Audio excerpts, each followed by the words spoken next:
నమస్తే, welcome to 10 TV. మనకి గురుమూఢం అనేది మొదలవుతుంది. మరి ఈ గురుమూఢమి అంటే ఏంటి అసలు?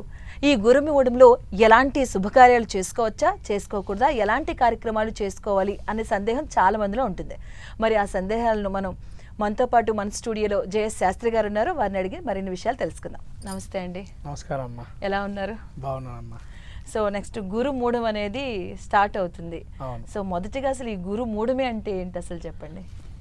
శ్రీ గురుభ్యో నమః. శ్రీ మహాగణాధిపతే నమః. శ్రీ మహాసరస్వత్యే నమః. హరి ఓం శ్రీమాత్రే నమః.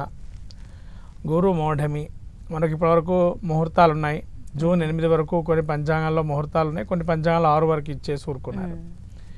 అయితే ఈ మూఢమి అనేటువంటిది ఏంటంటే, సూర్యుడు తన గమనంలో వెళ్ళేటప్పుడు సూర్యుడు వెనకాలండే గ్రహాలు ఏవేవి ఉంటాయంటే, ముఖ్యంగా రవితో పాటు బుధుడు, శుక్రుడు, ఈ ముగ్గురు కూడా దగ్గర డిగ్రీలో నడుస్తూ ఉంటారు. అయితే నడిచేటప్పుడు మనకు శుక్రమౌఢ్యమి కొన్నిసార్లు వస్తుంది, గురుమౌఢ్యమి కొన్నిసార్లు వస్తుంది. మనకి గురుమౌఢ్యమి అనేది ఏంటంటే సూర్య గమనము. ఇప్పుడు సూర్యుడు ప్రస్తుత కాలంలో మనకు వృషభ రాశిలో సంచారం జరుగుతుంది. ఎప్పటి వరకు ఈయన వృషభ రాశిలో ఉంటారు అని అంటే 14 వరకు ఉంటారు. ఈ యొక్క 14 జూన్ వరకు గురువు యొక్క వృషభంలో ఉంటారు. తదుపరి మిథునానికి వెళ్తారు. అయితే ఇక్కడ మనకు మొన్న జరిగినటువంటి పుష్కర సమయంలో మనకు 9వ తారీఖు ఏదైతే పుష్కరాలు ప్రారంభమై సరస్వతి పుష్కర గురు మార్పు జరిగిందో, గురువు మిథున రాశిలో సంచారం మొదలుపెట్టారు. గురువు మిథున రాశిలో సంచారం మొదలుపెట్టినప్పుడు తను గురువు మారి కనీసంగా మనకు నెలగా వస్తుంది. అప్పటికి రేపు గురువు మౌఢ్యం ఎప్పుడు ప్రారంభం అంటే జూన్ 8 సాయంత్రం నుంచి. అంటే కరెక్ట్ గురువు కూడా మారి ఒక నెల అవుతుంది. అంటే దీనికి దానికి గమనానికి సంబంధం ఏంటి అంటే, సూర్యుడి యొక్క ఆచ్ఛాదన అంటే ఒక రేస్ ఉంటాయమ్మా.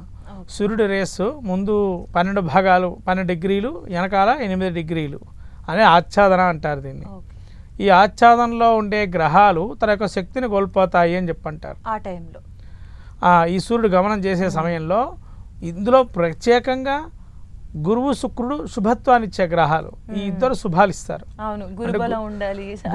మన గురుబలం ఉంటే పెళ్లిళ్ళు అవుతాయని, గృహప్రవేశాలు అవుతాయని, శంకుస్థాపనలు అవుతాయని ఇవి అనేకంగా చెబుతుంటాం. శుక్రుడు కూడా అంతే, వివాహాది శుభ కార్యక్రమాలు కూడా శుక్రుడు బాగున్నాయని చూస్తుంటాం జాతక చక్రంలో. అంటే ఇద్దరు శుభగ్రహాలు ఉన్నాయి.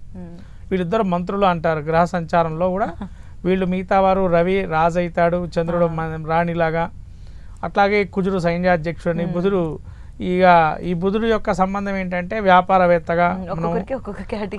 అంటే ఇప్పుడు మనకు రాజ్యంలో రాజుగారు అట్లా అందరూ కూడా ఒక సీఎం డిప్యూటీ అలా విభజన జరిగింది. గ్రహ సంచారం గ్రహాలకు కూడా అలా విభజన జరిగింది.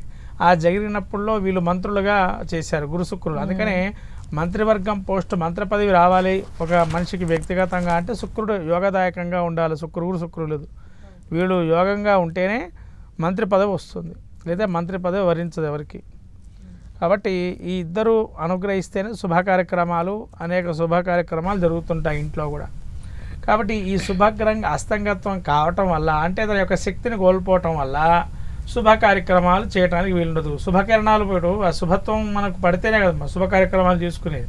ఆ శుభత్వం ఏమవుతుంది, ఆచ్ఛాదన వల్ల కోల్పోతుంది, శక్తి కోల్పోతుంది. ఆ గ్రహం అస్తంగత్వం వల్ల శక్తిని కోల్పోతుంది. అందుకని ఈ యొక్క మనకి ఎప్పుడైతే ఈ విధంగా జరుగుతుందో అందుకని చెప్పి అందులో శుక్రుడు కూడా పశ్చాం అంటే మనకు శుక్రుడు కూడా ఇప్పుడు మేషంలో సంచారం చేస్తున్నాడు.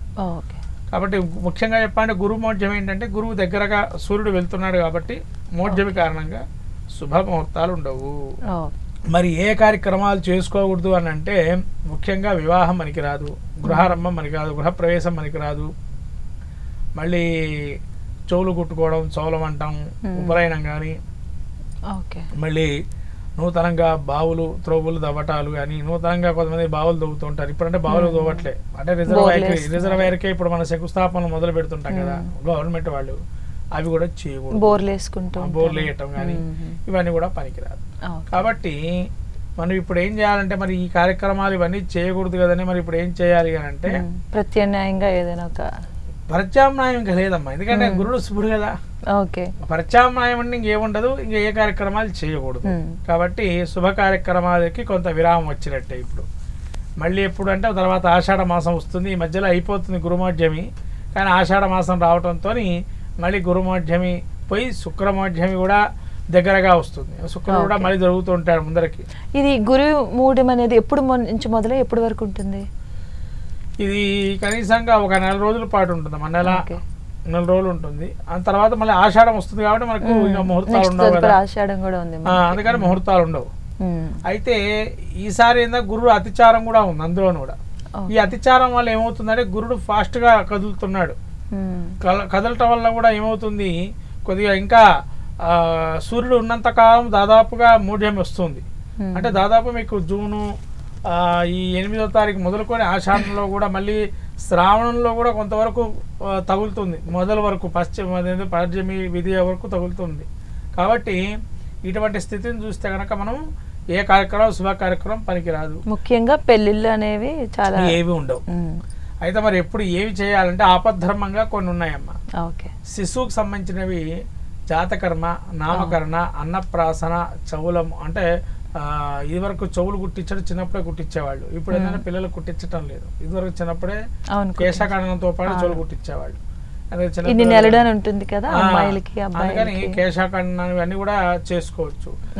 మళ్ళీ రాజకీయ పరిణామాల్లో తీసుకున్నట్లయితే రాజకీయాల్లో మనం దీనికి ఒక ఉపయోగం ఏంటంటే గురుమోఢ్యం ఉపయోగం రాజకీయాలకు సంబంధించాలంటే, అంటే పూర్వకాలంలో రాజులు అనుకోకుండా కొన్ని కారణం హఠాత్తుగా మరణించిన ప్రమాణ స్వీకారం చేయాలని తెలుసుకున్నటువంటి వారికి దీనిలో కూడా ముహూర్తాన్ని తీసుకోవచ్చు.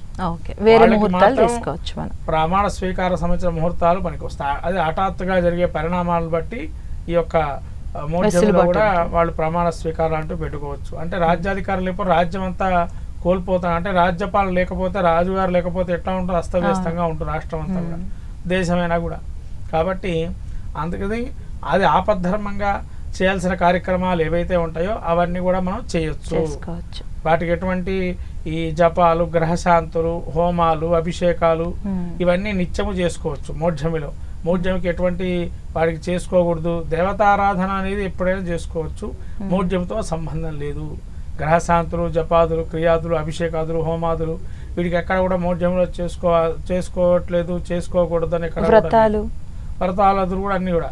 అంటే దేవతా కార్యక్రమాలు, పూజాధికారులు ఎక్కడైనా చేసుకోవచ్చు, వాడికి ఎటువంటి కూడా ఆగడం లేదు. ఎందుకంటే మోఢ్యంకి దానికి సంబంధం లేదు. ఓన్లీ శుభ కార్యక్రమం ముహూర్తం పెట్టుకుంటాం కాబట్టి శుభగ్రహాల యొక్క యోగం ఉంటేనే ఆ ముహూర్త బలం ఉంటుంది. అందుకని గురుడు మనకు ఏకాదశంలో ఉన్నాడు అనుకోండి, చాలా మంచి ఫలితాలు వస్తాయని అంటారు. తర్వాత ఈ గురుడు యొక్క లగ్నాన్ని తీసుకున్నారనుకోండి, ఇప్పుడు మన ముహూర్తాలు కొన్ని ఉన్నాయి, గురుడు లగ్నాన్ని తీసుకొని చేస్తున్నారు. వృషభ లగ్నానికి ముహూర్తాలు వచ్చాయమన్నా, ఆ లగ్నంలో వృషభంలో గురుడు ఉన్నాడు, అట్లా కొన్ని ముహూర్తాలు ఇచ్చారు. అంటే ఏంటంటే గురువు బలంగా ఉంది కాబట్టి ఆ వృషభ లగ్నాన్ని మనం ఏప్రిల్ మాసంలో, మార్చి మాసంలో ముహూర్తాలకి వృషభ లగ్నం ఇచ్చారు ఎక్కువగా. ఇప్పుడు ఒక చిన్న సందేహం గురువు గారు, ఇప్పుడు చాలా మంది రాసుల వారి ఎలా ఉందని తెలుసుకోవాలనుకుంటారు. అమ్మో గురుమూఢం అంటే ఇప్పుడు ఏదైతే గురువు దాంట్లో ప్రవేశించి నడుస్తున్నాడో వాళ్ళు టెన్షన్ పడుతుంటారు, అయ్యో నాకేమైనా అవుతుందేమో, నా రాశిలో ఉన్నారు కదా, అలా కొంచెం భయపడే వాళ్ళు ఉంటారు. అలా ఏం లేదమ్మా, గురుమూఢ్యానికి సంబంధం లేదు. గురుమూఢ్యం సహజంగా ఇప్పుడు ఇది ఉదాహరణ ఏంటంటే మనం నడుస్తుంటున్నారు, మీకు తెలియదు, కొద్ది దూరం వెళ్ళారు, రోడ్డు బాగుండదు, ప్రయాణం చేశాడు, ఆపోడు వెనకాలకు వస్తారా, మళ్ళీ వాహనం తీసుకొని కిందనో మీద పడుతూ మెల్లిగా ఎంత దూరం ఉన్నా దాన్ని గమ్యస్థానం చేరుకునే ప్రయత్నం చేస్తాం, కానీ దాన్ని తప్పించుకొని రాలేం. ఎందుకంటే మనం పోవాల్సిన కార్యక్రమం అత్యవసరం కాబట్టి వెళ్ళాలి కాబట్టి ప్రయాణం చేసాం, లేదా మనం ప్రయాణం చేయం కదా. ఇది కూడా అంతే, అది ప్రయాణించాల్సిన సమయంలో అలా ప్రయాణం జరుగుతూనే ఉన్నప్పుడు సడన్ లో జరిగేటువంటి పరిణామం అది, అంతే. మూఢమే అనేది ఏంటంటే శుభత్వానికి ఆ యొక్క ఏదైతే సూర్యుడు ప్రవేశించినప్పుడు ఆ రాశికి దగ్గర డిగ్రీలో ప్రవేశించినప్పుడు తన యొక్క శక్తిని కోల్పోతాడు, వేడి మీద ఆ శక్తిని కోల్పోవడం. గ్రహనాయకుడు ఉన్నాడు కాబట్టి ఇప్పుడు రాజుగారు అనండి, సూర్యుడు రాజు గ్రహాల్లో, మరి గురుడేమో మంత్రి. మరి రాజుగారు చెప్పిన మాట మంత్రి గారు వినాలి కదా, అలా చూస్తే కూడా. అంటే రాజుగారు వస్తే ఎవరైనా నమస్కారం చెప్పారంటారు రాజుగారికి, అట్లానే ఇక్కడ కూడా మంత్రి గారు రాజుగారు వచ్చారు కాబట్టి కాస్త వినయంగా ఉండాలి. అలాగే మీరు దర్బారు చూడండి, రాజుగారు దర్బారు పెట్టినప్పుడు మన సినిమాలలో చూస్తుంటాం, మంత్రి గారు పక్కన రాజుగారు ఏ చెబుతా వింటూ ఉంటారు కూర్చొని, అంతే. ఆయన చెప్పారు ఏ విషయం, తర్వాత ఆయన అడిగినప్పుడు ఈయన విషయం చెబుతారు మంత్రి గారు. అట్లానే ఇక్కడ కూడా ఏంటంటే మంత్రిత్వాన్ని ఇచ్చారు కాబట్టి గురువుకి మంత్రిత్వము, శుక్రుడికి మంత్రిత్వాలు ఉంటాయి కాబట్టి రాజుగారు అంటే రాజుకి ప్రభువు కాబట్టి సూర్యుడు ప్రభువు కాబట్టి గ్రహాల్లో ఆయన చెప్పిన మాట ఈ గ్రహాధిపులందరూ కూడా వింటూ ఉంటారు. కాబట్టి ఆయన చెప్పిన నడుచుకోవాలి. కాబట్టి మోఢ్యం అనేది ఏంటంటే రాజుగారు వచ్చినప్పుడు వినయంతో ఉండేటువంటి శుభత్వాన్ని కోల్పోతారు. కాబట్టి వాళ్ళు రాజుగారు ఉన్నప్పుడు అలా శుభ కార్యక్రమాలు చేసుకోవచ్చు. అందుకని చెప్పి మౌఢ్యంకి మన సొంతంగా రాసులకి ఎటువంటి ప్రభావం అనేటువంటిది ఉండదు ఇక్కడ. ఎందుకంటే సంచారం జరుగుతూ ఉంటుంది, అది నార్మల్గా అంతే. సో ఈ గురుమూడమి శుక్రమూడము ఒకలాంటివే, దాంట్లో మధ్య వ్యత్యాసాలు ఏమి ఉండవు అంటారా? సో శుక్రమూఢం కూడా గురుమూఢము లాంటిది అంతే. దీనిలో ఏ కార్యక్రమం అదే అందులో కూడా అదే కార్యక్రమాలు. శుక్రమధ్యంలో కూడా శుక్రమూఢం ఎప్పుడు ఉంటుంది అంటే రెండు ఏమైనా ఒకే టైం? శుక్రమధ్యం మళ్ళీ సూర్యుడు గమనాన్ని బట్టి మళ్ళీ శుక్రుడు దగ్గరగా వచ్చినప్పుడు. ఇప్పుడు మనకు శుక్రమధ్యం మీరు చూసి ఉంటారు, మనకు పోయిన సంవత్సరం శుక్రమధ్యం వచ్చింది. శుక్రుడు దగ్గరగా రవి సంచారంలో ఉన్నాడు, అప్పుడు శుక్రమధ్యం వచ్చింది.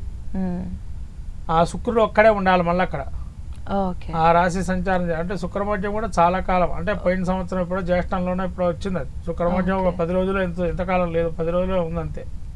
కాబట్టి అలా మోఢ్యం వచ్చినప్పుడు శుభ కార్యక్రమాలు చేయరు.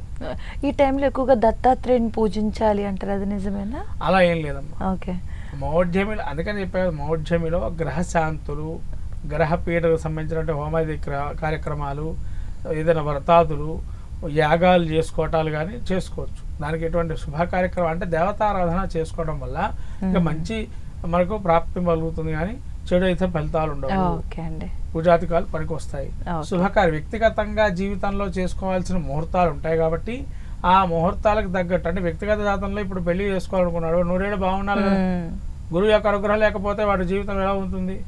అస్తవ్యస్తంగా ఉంటుంది. ముఖ్యంగా శుభకార్యాలు చేసే వాళ్ళు కొంచెం జాగ్రత్తగా గృహప్రవేశం చేస్తాము. గురువు అనుగ్రహం ఉంటే ఇంట్లో వెళ్ళంగానే వేళా విశేషం అని అంటాం, ఇల్లు కట్టిన వేళా విశేషం, అన్ని శుభాలు జరుగుతూ ఉంటాయి అని అంటూ ఉంటాం. వెంటనే ఇంటికి వెళ్ళడం, మళ్ళీ ఇంకోళ్ళు పెళ్లి జరగటం, అంటే ఆ శుభ కార్యక్రమం నిమిత్తం అలా చేయటం వల్ల ఏంటంటే మనకు శుభ పరంపర జరుగుతూ ఉండాలి ఆ ఇంట్లో. అందుకనే శుభ పరంపర జరగాలి అని అంటే మౌఢ్యంలో పనికిరాదు. ఇప్పుడు మీరు ఇంటి గురించి మాట్లాడారు కదా, అంటే ఇప్పుడు ఎవరైనా ఇంట్లో దిగుతున్నారు కొత్తగా అనుకోండి, అంటే కొన్ని మనకి సందర్భానుసారంగా ఆ సమయం అవుతుంది అవ్వదు.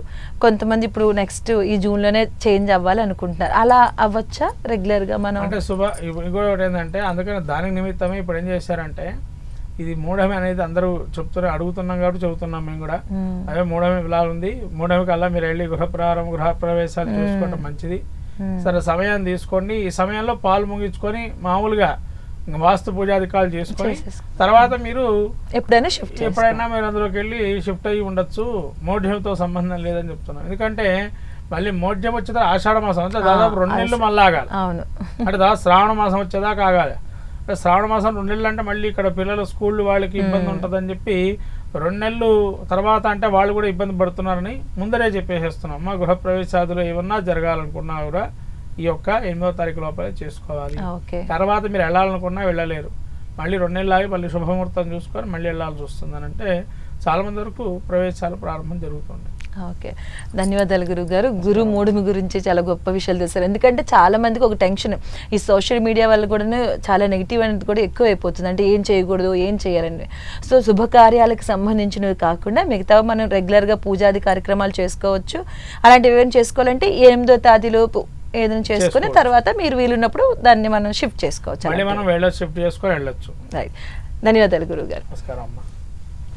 ఇదేంటి ఇవాళ గురు మూఢమికి సంబంధించినటువంటి విషయాలు. మరో కార్యక్రమంతో మళ్ళీ మేము ఉంటాం. అంతవరకు సెలవు.